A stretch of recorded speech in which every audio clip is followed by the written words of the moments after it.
Hello friends, जय जगन्नाथ। आशा करछे समस्ते बहुत बढ़िया रे थिबे। मु भी बहुत भलरे अछि। आज कईटे इच्छा होची बहुत सारा गपीबा पाई, सेथिपाई भाबिली आपण माने तो अछंती, आपण मनक सहित चले टिके गपी दिए।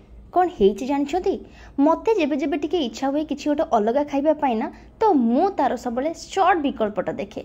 जेमति कि आज मोर बहुत दिन पर इच्छा होला किछि गोटे दही रो आइटम खाइबा पाई। नॉर्मली मते टिके मीठा दही कि खटा दही भल लागेनी, सेथिपाई मु चाहे दही रे कौन बा बनै हब। तो दही रे भाबिली दही बाइगण नले दही बुंदी ए दुईटा जदि मु बनेबी ताल मते भात डाली तो बनैया पई पड़िबो। आ मु टिके ना अलसमी टाइप रो।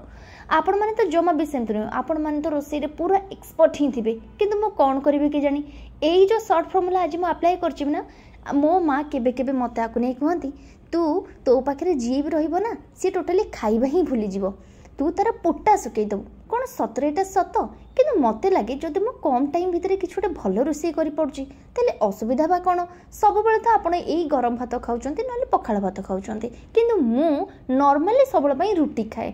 जेतोल मते मूड होय टिके भात खाइबा पई तो मु बहुत 15 दिन को सप्ताह को थोरटे लेखा भात खाए। सेटा भी पुणी पखाळ खाइबी नले जदि सोरस बाटन हेतिबो टिके तरकारी सहित खाइबी।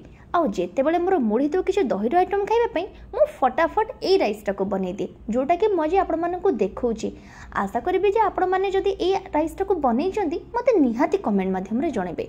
आ को एरिया रो आपण माने मोर वीडियो टे देखुचंती मते ता भी कहले बहुत खुशी लागिवो। किंतु सतरे कोन म अलसुआ आपण तो देखुचंती ना, या पई भी केते परिश्रम करिया पई पड़े। गोटे आइटम बनेबा पई आपनको मिनिमम टा तो मिनिमम आधा घंटा 45 मिनिट लगे, किंतु खाइबा पई कहतु केते समय, मात्र 5 मिनिट ना। सेथिपाई मते एते कष्ट करिया पई बिल्कुल भल लागेनी। तो मु चेष्टा करे जेते कम टाइम भीतर गोटे भल खाद्य होई जिवो, तापरे मन को पूरा तृप्ति लागिवो आ शांति रे आपण टिके रेस्ट भी नै परिबे।